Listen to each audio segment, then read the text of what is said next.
Diego migrant shelter is closing its doors after saying they have not received new asylum-seeking families or individuals since January 20th.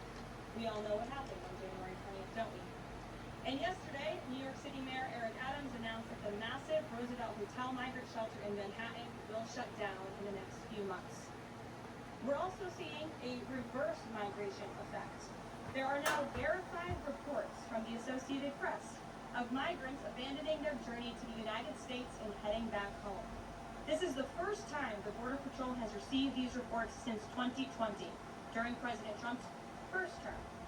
The returning migrants claimed in interviews that the new heavy security posture adopted by the Trump administration was a significant reason for their decision to return to the countries of their origin.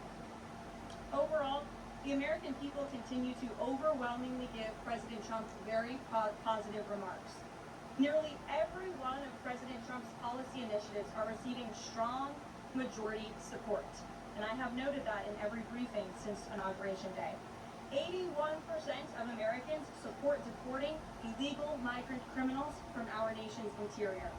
76% of Americans support the DOGE-led efforts of a full-scale investigation to find and eliminate fraud and waste in government expenditures.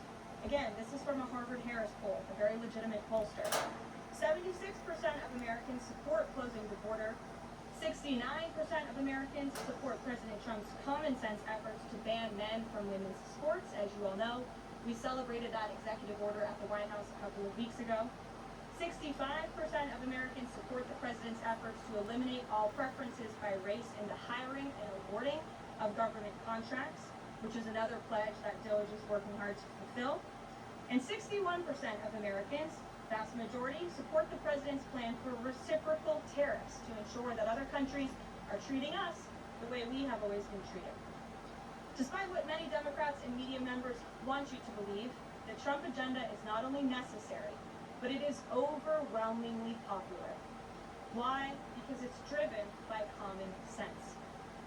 And finally, as you all saw yesterday, a federal judge denied the Associated Press's emergency motion for a temporary restraining order against myself, our Deputy Chief of Staff Taylor Budowich, and our Chief of Staff Susie Wiles for our decision to remove the Associated Press from the White House press pool for certain and special events. The judge's ruling, upholding our decision to deny the Associated Press such privileged access, reinforces the truth. And it reiterates what I said from this podium last week when that suit was filed. Asking the President of the United States questions in limited spaces such as the Oval Office and Air Force One is a privilege that unfortunately has only been granted to a few. It is not a legal right for all. The Trump administration has already proven to be the most transparent ever, and this president, the most accessible in history. This is evidenced by President Trump's daily press conferences in the Oval Office, where he takes many questions from the journalists who have the honor and privilege of standing before the beautiful Resolute desk.